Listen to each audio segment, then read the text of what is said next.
El primer indicio de que algo estaba terriblemente mal fue el silencio. Un silencio absoluto, sofocante, casi físico. Martín abrió los ojos, o al menos lo intentó. La habitación estaba sumida en una penumbra extraña, y su cuerpo se sentía inusualmente pesado. Tardó varios segundos en comprender que no estaba en su cama. No reconocía la habitación. No reconocía nada. Se incorporó lentamente, notando una rigidez que no era suya, como si sus músculos pertenecieran a otra persona. El cuarto estaba lleno de sombras, solo una débil luz se filtraba por una pequeña ventana a lo lejos, pero algo más capturó su atención. Su reflejo en un espejo colgado en la pared opuesta. Al principio pensó que era un error, un efecto óptico causado por la luz tenue y su confusión. Pero cuanto más lo miraba, más clara se hacía la aterradora verdad, el rostro que veía no era el suyo. El corazón de Martín comenzó a latir frenéticamente, un tambor que resonaba en sus oídos. Se levantó de la cama y, tambaleante, se acercó al espejo. La figura que le devolvía la mirada era completamente ajena. Era un hombre de aspecto recio, con una barba de días, ojos oscuros y una cicatriz que atravesaba su mejilla izquierda. Martín levantó la mano temblorosa hacia su propio rostro, y el hombre en el espejo hizo lo mismo. Sintió la aspereza de la barba, la dureza de la cicatriz. No había duda, estaba atrapado en un cuerpo que no era el suyo. Una mezcla de pánico y confusión lo invadió. ¿Qué había pasado? ¿Dónde estaba su verdadero cuerpo? Su mente trabajaba a toda velocidad, buscando una explicación lógica, pero ninguna parecía tener sentido. Se apresuró a examinar la habitación, buscando algo, cualquier cosa que le ofreciera una pista.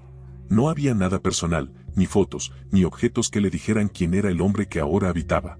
Sobre una mesa, encontró una billetera. La abrió con manos temblorosas. Dentro había una identificación, Diego Pérez. No había más información, pero el nombre tampoco le decía nada. ¿Quién demonios era Diego Pérez? Y, más importante aún, ¿dónde estaba Martín? El aire se volvió espeso, y la sensación de claustrofobia comenzó a aumentar. Salió corriendo de la habitación, tropezando con una silla al pasar. El apartamento en el que se encontraba era pequeño y frío, y lo único que iluminaba el lugar era una lámpara tenue en el rincón del salón. Llegó hasta la puerta y la abrió con torpeza, encontrándose de cara a un largo pasillo oscuro. Sin saber qué más hacer, decidió salir del edificio. Bajó por unas escaleras de cemento que resonaban con cada paso, como si el eco lo estuviera persiguiendo. Cuando finalmente llegó a la calle, la ciudad a su alrededor parecía extrañamente vacía, como si fuera un decorado abandonado. Ningún sonido de tráfico, ni peatones. Solo el silbido del viento. Comenzó a caminar, con la esperanza de encontrar algo que le indicara dónde estaba o qué le había sucedido. Las calles eran desconocidas, los edificios se elevaban como sombras ominosas a su alrededor. El miedo se apoderaba de él con cada paso, la sensación de estar perdido en una pesadilla que no podía controlar. De repente, escuchó pasos detrás de él. Martín se detuvo en seco. Los pasos continuaban acercándose, lentos y decididos. Se dio la vuelta, pero no había nadie. El eco de las pisadas aún resonaba en sus oídos, pero no podía ver a nadie. El pánico comenzó a convertirse en terror. ¿Quién está ahí?, gritó, su voz temblando. El silencio fue su única respuesta. Aceleró el paso, casi corriendo, buscando una salida, un refugio. En cada esquina, en cada sombra, sentía la presencia de algo, alguien que lo observaba, que lo seguía.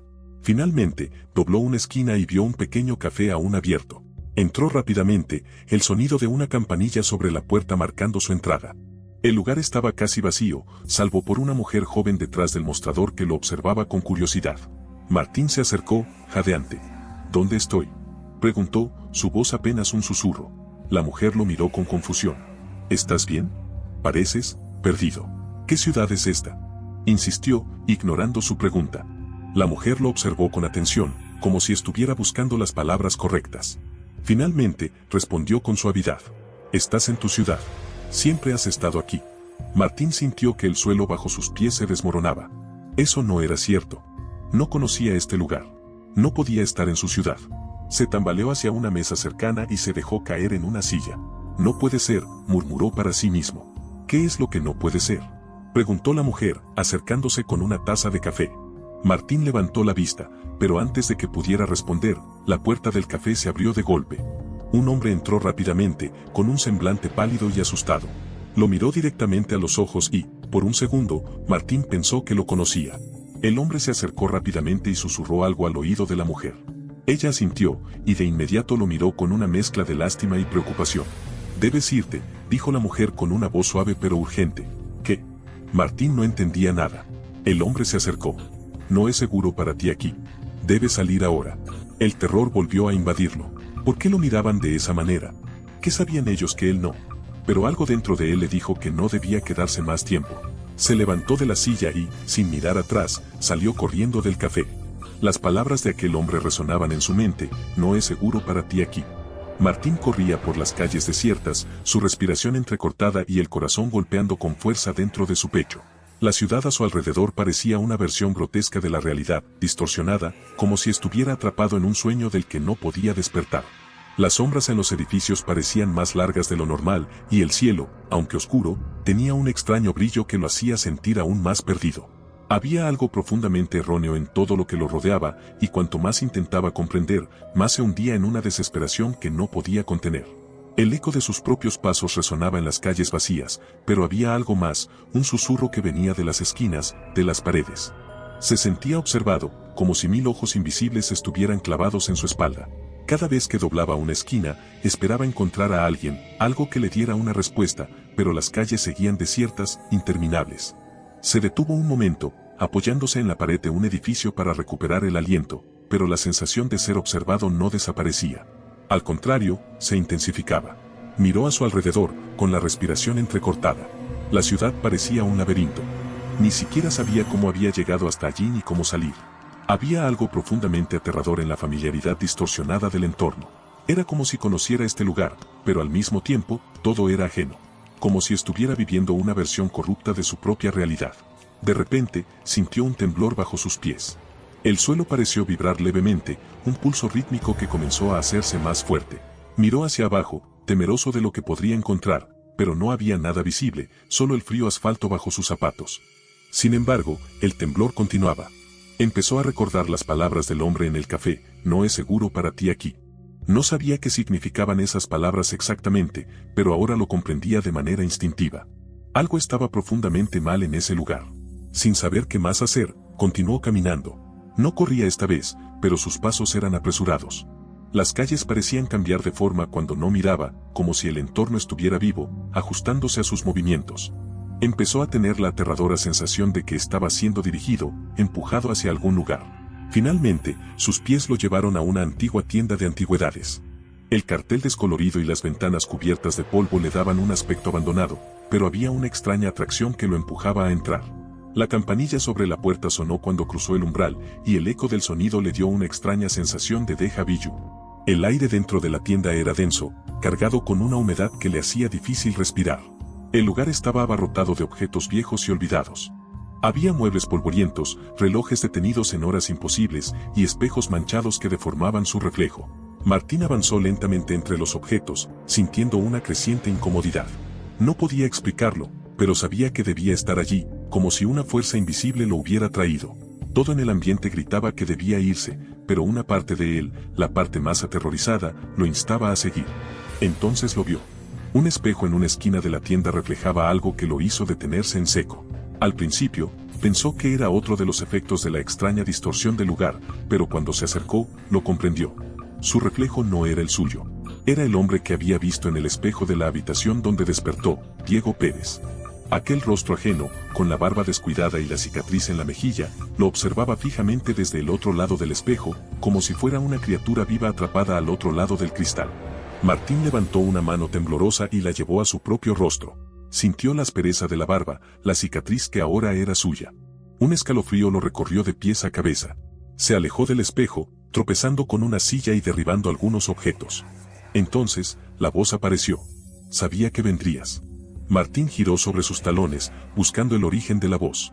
Un hombre mayor, encorvado por los años, estaba sentado detrás de un mostrador al fondo de la tienda. Lo observaba con una calma perturbadora, como si ya hubiera vivido esta escena muchas veces antes. ¿Quién eres?, preguntó Martín, su voz apenas un susurro, quebrada por el terror. El anciano lo miró con una mezcla de tristeza y resignación. Eso no importa ahora. Lo que importa es por qué tú estás aquí. ¿Qué quieres decir? No sé qué está pasando. No sé quién soy. Martín retrocedió, su espalda chocando contra uno de los estantes. Porque no perteneces aquí, muchacho, continuó el anciano, ignorando su confusión. Has despertado en una realidad que no es la tuya, pero el problema es que ya no puedes regresar. Diego, el anciano hizo una pausa, mirando directamente a Martín. Ese cuerpo en el que estás atrapado, ya no es tuyo. Martín sintió que el mundo giraba a su alrededor. La comprensión lo golpeó como un puñetazo en el estómago. Todo lo que estaba viviendo, cada instante de confusión, de terror, no era un sueño. Era real.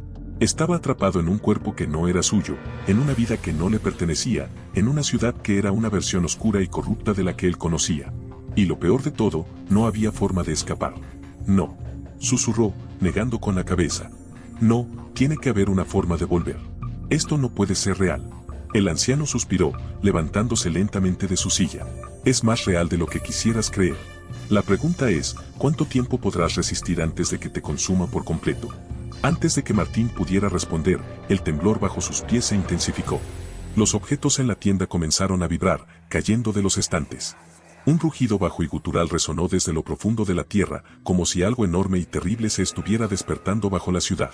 Debes irte, dijo el anciano con urgencia, su voz tomando un tono sombrío. Lo que está por venir, no es para ti. Martín retrocedió, asustado. El rugido se hizo más fuerte, y las sombras en la tienda comenzaron a moverse, como si tuvieran vida propia. Corre, insistió el anciano. Corre antes de que sea demasiado tarde. Sin pensarlo dos veces, Martín salió corriendo de la tienda, el eco de las palabras del anciano resonando en su mente. Afuera, la ciudad ya no era la misma. Las calles, antes vacías y oscuras, ahora estaban cubiertas por una niebla espesa que no dejaba ver más allá de unos pocos metros. Pero no podía detenerse. Algo lo perseguía, lo acechaba en las sombras, algo mucho peor que la confusión que lo había atormentado desde que despertó en ese cuerpo ajeno. Martín corrió, sin rumbo, sin destino, solo con el miedo impulsándolo hacia adelante. Pero en el fondo de su mente, sabía que no podía huir para siempre. Algo estaba a punto de atraparlo, algo inevitable. Y cuando eso sucediera, no habría vuelta atrás.